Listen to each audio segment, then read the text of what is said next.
On this episode of Acton Up, we see Acton's own 197 Typhoon Squadron's 34th annual inspection.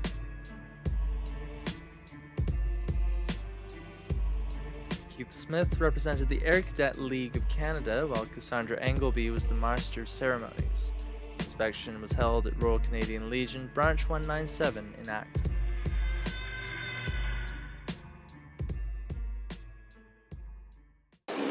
Ladies and gentlemen, good afternoon, and welcome to the Royal Canadian Air Cadets 197 Typhoon Squadron's 34th annual ceremonial inspection. My name is Cassandra Engelby, a former warrant officer, second class of the 197 Squadron, and I will be your Master of Ceremonies for today's special event. We are pleased to have both provincial and local government, local service clubs, members of Legion Branch 197, military colleagues, and families and friends of our current cadets, all of whom support us in the communities of Acton, Rockwood, and surrounding area. We will never negotiate. We will no longer tolerate, and we will no longer be afraid. It's your turn to be afraid. There are over 550 million firearms in worldwide circulation.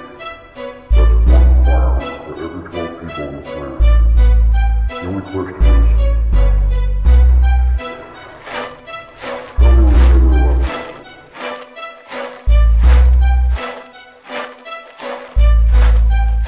Are you ready for a war?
Mayor Bonnette and the Colour Party carried out the squadron inspection.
Ladies and gentlemen. Hold up. We'll be back after these brief messages.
Canadian Air Cadets are a Canadian national youth program for youth between the age of 12 and 18. The first squadrons were established in 1941 to train young men for duties during World War II. Currently, there are 456 squadrons across Canada serving 23,000 cadets.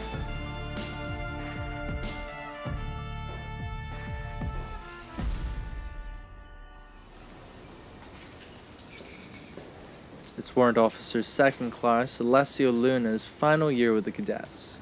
He spoke about his affiliation with it and its impact on his life.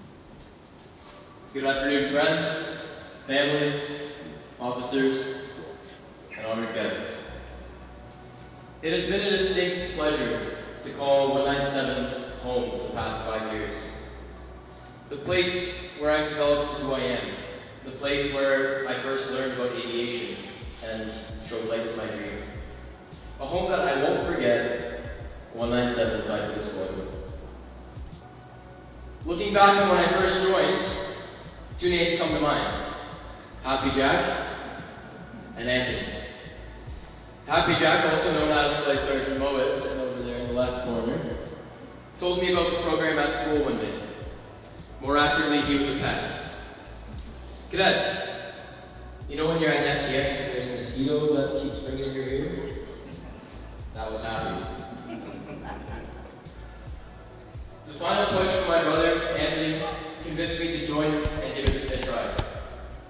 After a few weeks of confusion as to what it took to actually be an air cadet, I finally got into my groove.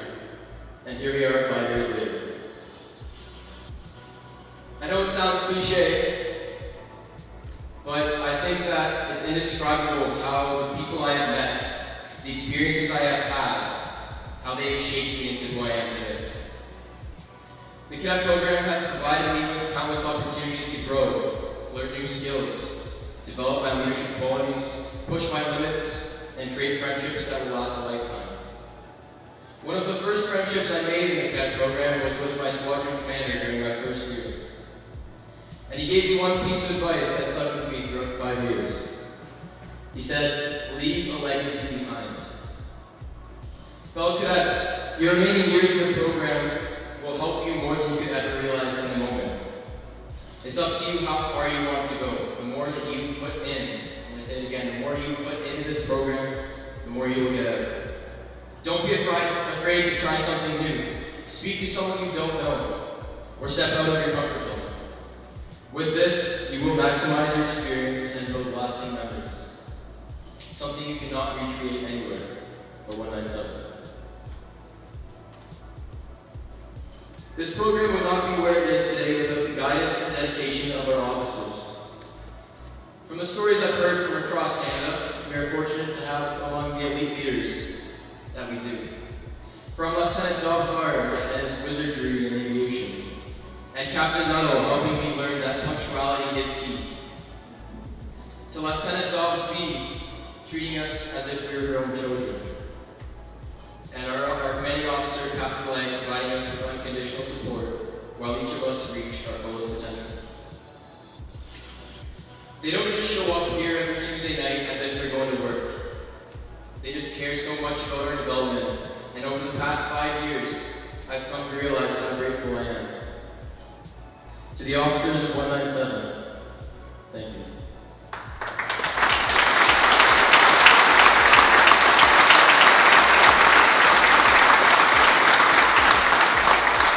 Now they say when one door opens, when one door closes rather, another one opens. As I close the door to air cadets, although Lieutenant Dobbs B never says it's completely shut, I'm unlocking the door leading me to my next chapter. It's important for me to say that as I step forward and move on, I won't forget where I come from.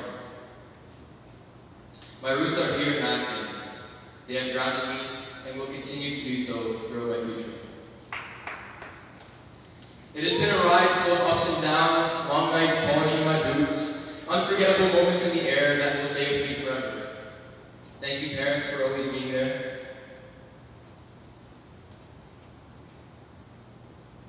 Thank you to our parent-sponsored committee for making everything possible.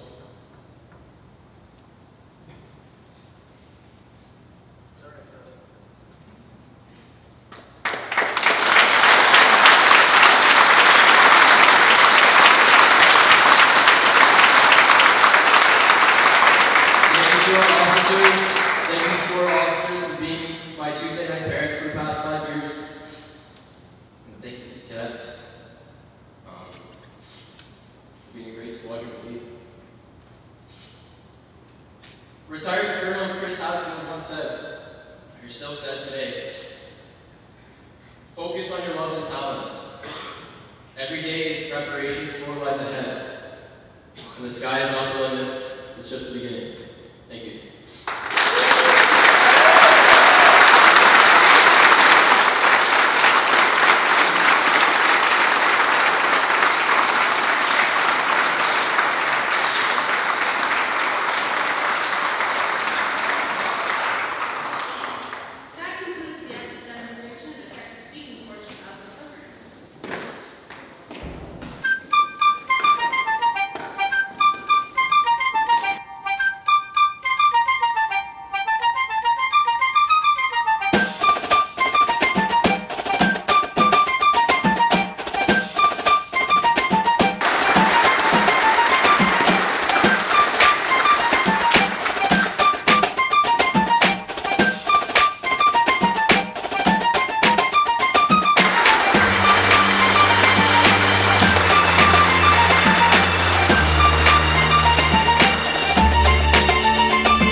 Captain Scott Legge and Captain Kati Nuttall were given awards for their long service to Typhoon Squadron.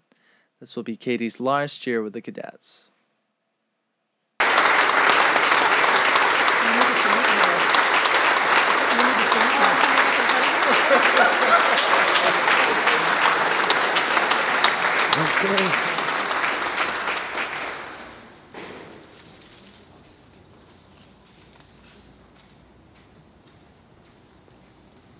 There's something that wasn't in the script or the program as well.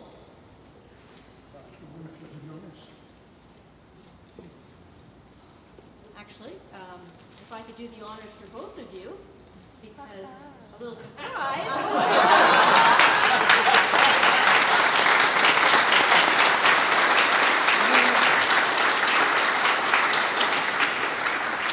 I just want to have a few comments. I've known both of these officers and many of the staff for a very long time, even before they were commissioned as officers.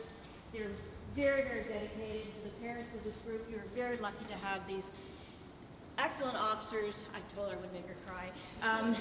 As part of... I'm the one that leaks, not her. Okay. As part of the experience of mentoring not only these cadets in front, but hundreds of others that have gone before within the organization. And they were instrumental in keeping the squadron alive. There was smaller numbers way back 14, 15 years ago, and obviously with their care and dedication and their extreme leadership and devotion to the program and devotion to the community, as well as the other officers are here, the up-and-comers, I want to say thank you very much, and on behalf of our office and the Queen, I now present you with the Canadian Forces Decoration. It's for 12 years of dedicated service or more. And as a representative of the office, I want to thank you very much. Kati, thank you very much.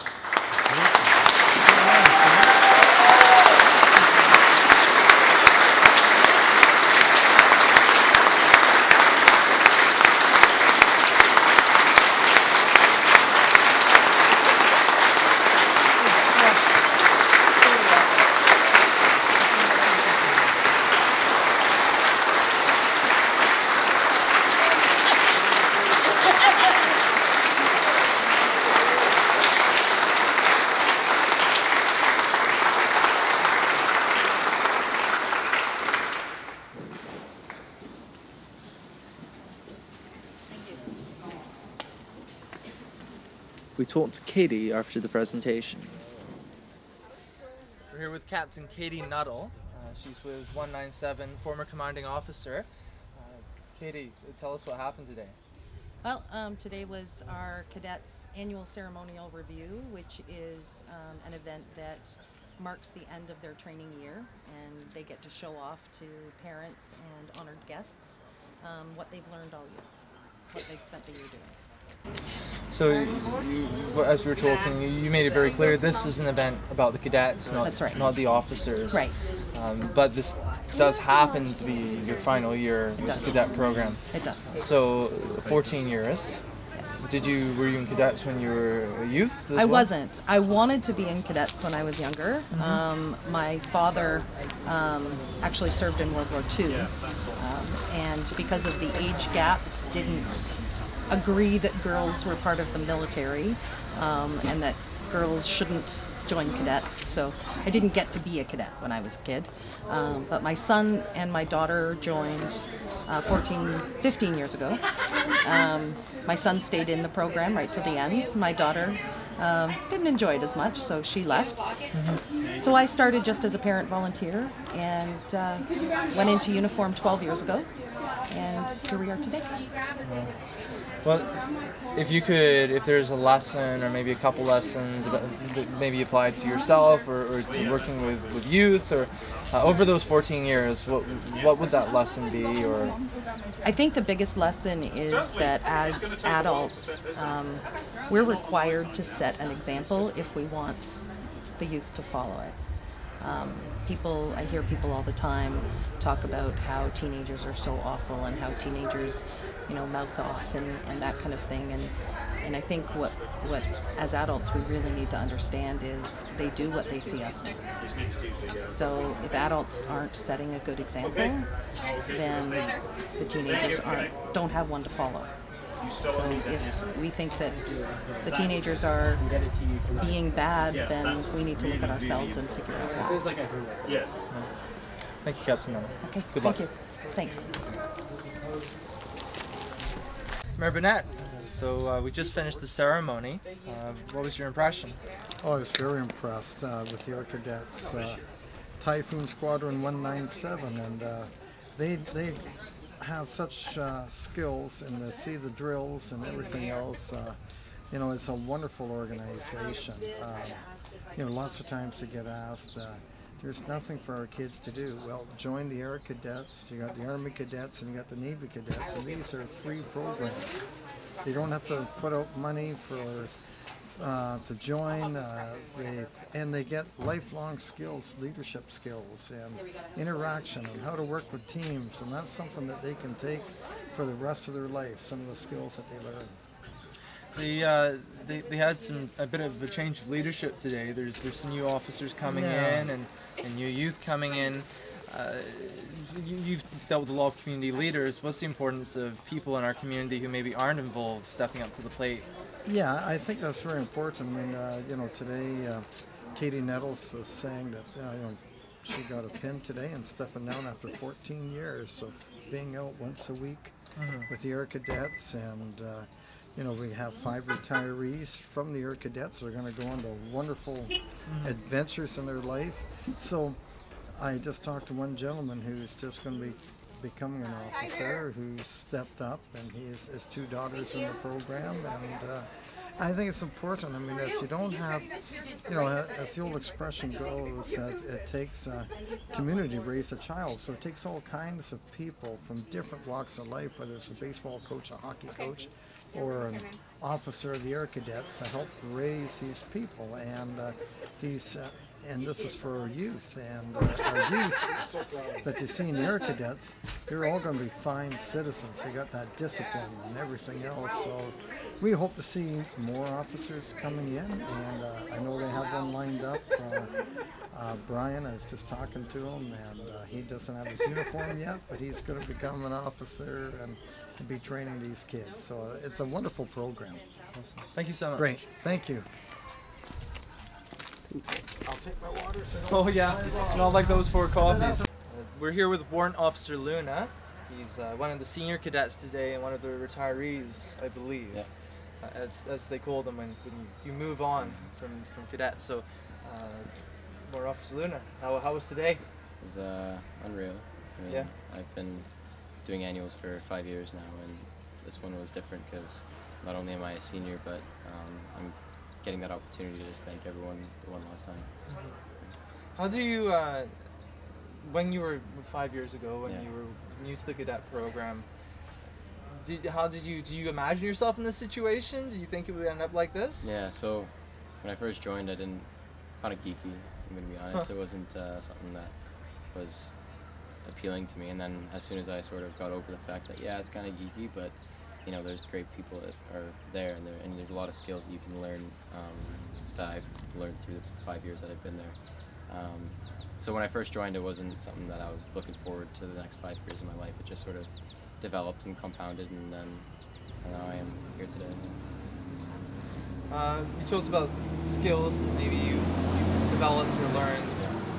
Any that particularly stood out to you? Or flying in general. I was first exposed to it when I was in my year 1. We went up to Borden, Canadian Forces Base Borden, and did a glider flight. And at that moment, I said, okay, I'm gonna try and get this. And last summer, 2017, I was offered a glider scholarship and got my wings. So it was an unreal experience, unreal friendships, you know, like moments you can't replace anywhere else or make anywhere else. You know. So what's next for you? I'm going to the Royal Military College, and I leave July 20th to go to Quebec for basic training, and then August 25th we're in RMC in Kingston. I'll be studying mechanical engineering, hopefully. Well, good luck with that, and thank you. Congratulations. Thank you so much. It's Lieutenant Richard Dobbs. Lieutenant Richard Hobbs will be stepping up as new commanding officer of the cadets in Acton. One of the senior officers here with 197, soon to be commanding officer. We're going to see him hopefully in a couple weeks on June 12th. for the changing of command. How did today go? Today was very pleasing. You know, as training officer, I'm kind of the director of the day. The CO tells me what he wants to happen. It's my job to make it happen and get the cadets where they need to be. They've been working hard over the past month, and as always, there's some last-minute things, last-minute tweaks, and yeah, we had some behind-the-scenes issues that nobody else noticed because everything, you know, the show happened the way it should have done. So I'm very pleased with them. That's excellent. Yeah, I'm very pleased how it went. Excellent. Well, thank you, Lieutenant Dobbs. And, okay, I'm sure thank we'll you very much. All right.